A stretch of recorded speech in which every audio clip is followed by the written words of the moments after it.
Power Ranger Zeo was the first ever costume change that we got in the Power Rangers series back in 1996, accompanied with a banger of a theme song.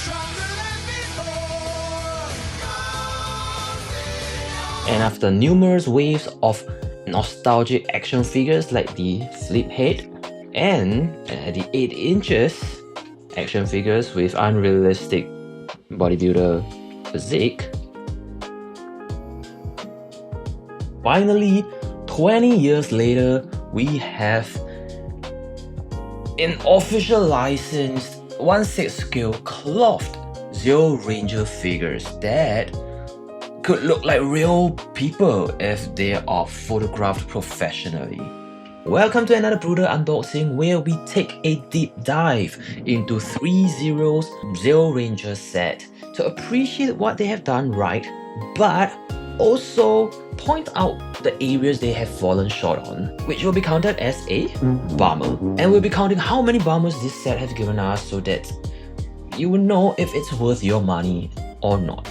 And we will also try to suggest ways to fix those bummers because I am ZW, a customizer who has spent weeks looking at Zeo Ranger helmets just to create them in digital space and 3D print them into my own replica helmets. So that obviously gave me the right to judge other people's work and criticize them. And my first impression, they look amazing. But I did not pre-order this because their MMPR figures were abysmal. The proportions were bad. They make them 2 meters tall in figure form, which makes them unnecessarily bulky. And their helmets, man, their helmets, incredibly inaccurate. That to me collectively gives off laziness about the company ThreeZeros. Like, if I were to rate that set, I would give them 3 zeros. But the Zeo Rangers pre-order photos look so good, and I was still skeptical because you never know if the final product would look as good. That is why I did not order them. So how did I get this? The regret did really hit me really hard when I first started seeing images of the final actual releases, and the urge to own them got so strong. Especially when I was still working on my own ThreeZero Zeo Ranger helmet.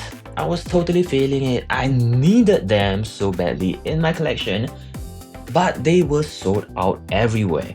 Sideshow collectibles were out, ThreeZeros were out, and eBay, as usual, is a bully who steals your lunch money. Oh my God! So I was lost until I stumbled upon bigbadtoystore, and boy were they big and badass.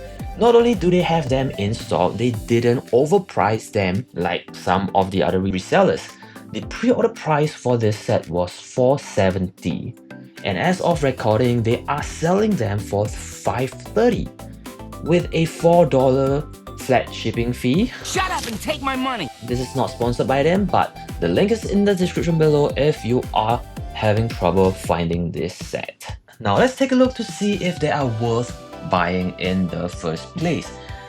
Box art is cool. I mean, I don't wanna sound disrespectful, but I don't care. So here's a quick look. And we are moving on. They come in a set of 5, squished in just one tray. Now let's take it out. Ooh. This is how they look like, and they look really nice. Now there is a bottom tray filled with accessories, and I'm super excited to take a look at this. Oh my god. But let's go straight to the point and look at the helmet. Hi. So if you're wondering why there's a little bit of lighting change, or if why all the figures are posed up already, and why I'm looking a little bit tired, because I literally spent an hour and a half going through every single thing and post them, and the audio was gone. So I just wasted 1.5 hours talking about all this, and you're not gonna hear it. So I need to do it again. So excuse me if I sound a little bit sad or unenthusiastic, because this is not the first time I've talked about this, but I know I need to do it today while everything's still fresh in my mind. So let's go. Right away, I can tell that the blue helmet is off. I didn't want to start on a negative note. It's too late. But this is just screaming at me. Because after staring at all the helmets, trying to make my own replica, it's just so obvious that the chin is too sharp. I should have footage of me filming it on my other phone, so there will be a mismatch. Bear with me. It seems like there is a smooth oval shape regardless of what symbol the visor is. It should be a little bit fuller so that there's a smooth transition from visor to mouthpiece. And they did very well for all the other 4 figures except blue. So that is a bummer. Here, bummer. Okay, that is a bummer. They are really smooth. I love the gloss. And it is not a hard helmet to paint in the first place. That is why I chose the Zeo helmets to be my first Power Ranger helmets to make. So after painting 3 of them, it is obvious that they did not paint the black lines around the visor, which are the pinstripings. It doesn't really affect the aesthetics. So red and green looks the best in terms of the helmet design and the painting. Blue, as mentioned, looks a bit malnutritioned, so I kind of hate it. Yellow, this is where the lack of pinstriping is a little bit more obvious because of the yellow color. And also I realized that the visors, the 2 lines should be of a similar thickness, but ThreeZero decided to make the top one a little bit thinner than the bottom one, unlike mine that I made according to the screenshots and the photos online. So this is half of a bummer because the other half is Zeo pink. I feel that the bottom part of the visor should be pushed in a little bit more so that it has that really nice oval shape. So that will count as half a bummer. The next big concern that I think most people have is the proportions. I think that they have taken in customers' feedback and they have fixed it somehow. They look a little bit shorter than the first MMPR figures that they have made. The 2 bodies look almost identical, with that muscular rubberized top body that makes it look super bulky, but for some reason it looks okay on the Zeo figures. Maybe because the helmet is now situated a little bit lower and covering at least half of the neck, unlike the Mighty Morphin one, which looks like it's hovering above the neck. The other reason why I thought might make things look better is that I think they made the kneecaps lower for the new figures, but still, it's still taller than the Susu Toys figures, which has a better proportion overall. What I realized is, after looking at all the pictures of the real suit actors, they have a very distinct angle, right angle from the neck to the shoulders. But this is just too steep. Like if I push it down, it looks a little bit better, but it's gonna bounce back up because of that rubberized body. So It's probably not the fabric's problem. The problem is that ThreeZero's figures go to the gym too much. And unlike in real life, you can change this rather easily by swapping a body, or maybe you might want to trim the shoulders off. But the rest, proportion-wise, it looks pretty good, except the big shoulders. So that's a bummer. Now let's talk articulation. It's pretty standard, but I don't like the ratchet joints. There is really no need for it because I have figures that have smooth joints and they are able to hold their pose really well. So ratchet joints are not necessary. And mine, for some reason, sounds squeaky. Like, it's really bad. It sounds really fake or cheap. Like, is it too tight or is something not right? I'm so tempted to give them 2 bummers, but I won't. Maybe I will, but I won't. One for the overall bad body they used. The other bummer, for sure. Sorry, I'm eating a mint. If not, I will go crazy. The other bummer I realized was the ridiculously loose joints. I mean, they have probably been making figures for more than 10 years. Why? Why is this still an issue? So besides the loose arms, another issue that I found for female figures is the extremely thin neck. Like, I get that female bodies have a smaller neck than the male ones, but it's not that small, right? This makes them look like they have very huge heads. But yeah, this is one bummer. And the other one that I mentioned was the height variation, because the actors have different height. I remember Cat is significantly taller than, what's the name, Nakia? But the figures just look the same height. And it's fine, I wouldn't give them a bummer for that. Now moving on to something that is a little bit more exciting, the suit design. Suit design looks very accurate. I feel that this part is something that I couldn't recreate myself. That is why I chose to buy them. Otherwise, I would have made it myself. This part on the real suit is made with embroidery, which is like threads that is sewn by a machine automatically. I'm not sure why they don't use it for this figure. Maybe it's because it's too small.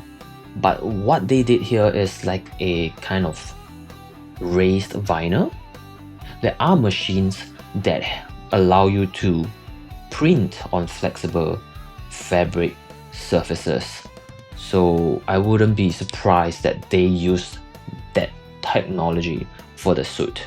I just hope that they don't flake, you know? You never know what humidity or time will affect the suit in the future. Their belt and holsters are all made with faux gold leather.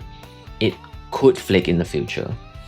The resin barker is actually accurate. I found another one that the design is smaller, but also I found one that looks like what they have produced. So I think they are still considered accurate. The other part of the suit that I want to talk about is the cuffs. The carving on the cuff looks really good, but I feel that the gold part of the gloves could be bigger to be more accurate. One issue that I have with my cuffs is that it's supposed to be straight all the way. There's a little V, there's a little slope. That's a bummer. Moving on to the boots. Also, I feel that they could be thicker to be more accurate. Then moving on to a sure bummer is the boot's design. It looks like 2 separate pieces, but this is supposed to be a boot, which is not. supposed to have two separate pieces. And when we look at a third-party design, you can see how nice their boots is, because they decided to make it inwards instead of outwards. And this will become more obvious when you post them. When you bend the ankle, the Susu Toys one can really hide the seams really well, but not for the ThreeZero one, because it's just there, which is a bummer. Oh my god, you see? Loose. Something that's not a bummer, I really gave a bummer for this, is that they used iron-on vinyl to prevent the fraying of fabric, which is very interesting, because that is an issue that I am trying to solve. Because if I don't fold it in and sew it, the edge will be fraying. So seeing how they deal with it, with the fraying of fabric by using iron-on vinyl, they even did it for their sleeves.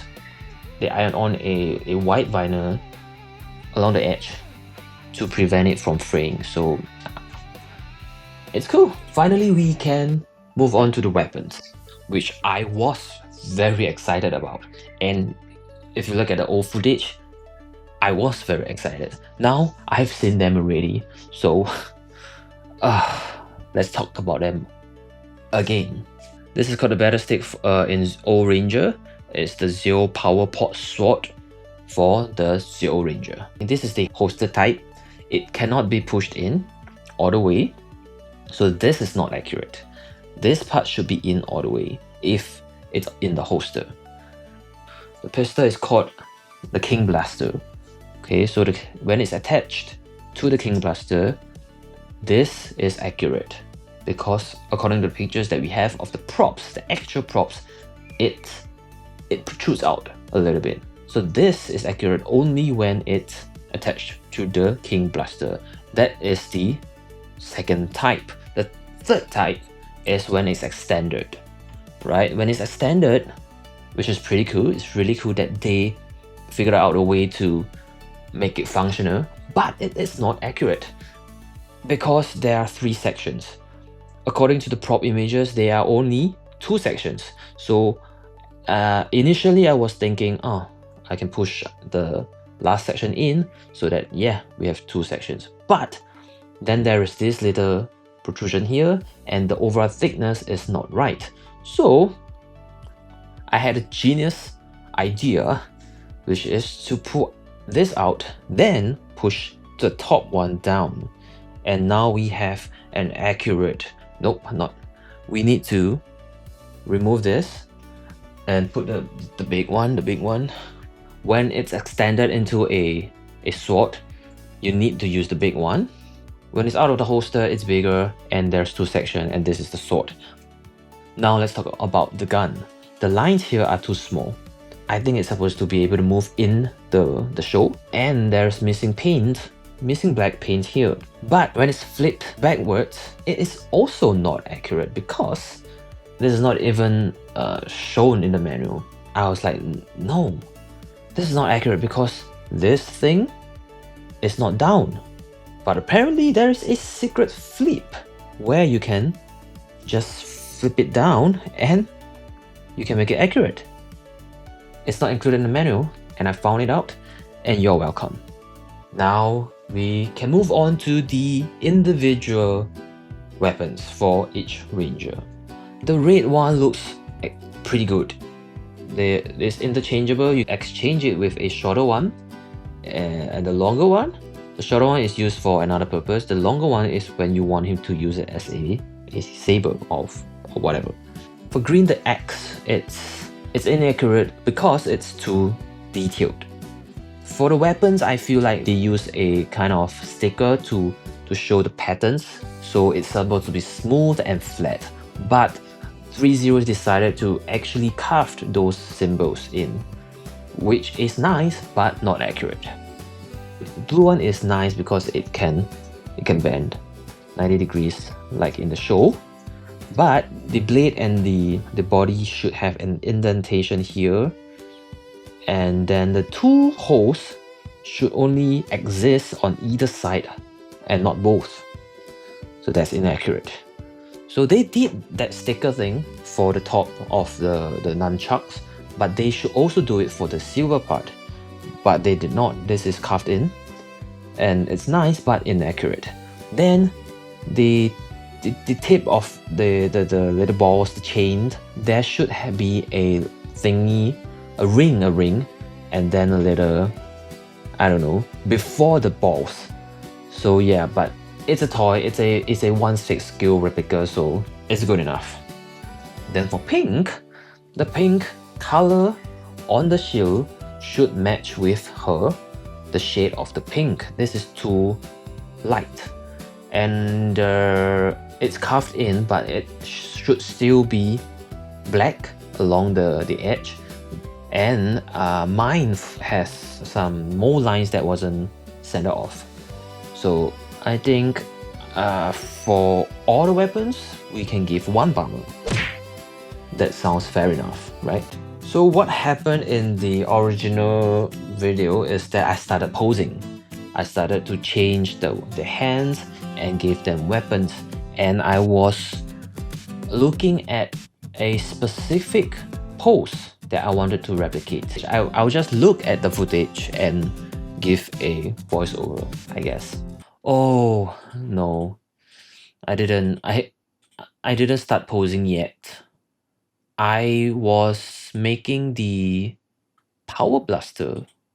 I will show a quick time lapse of it because I don't want to talk about it. I don't want to talk about it anymore.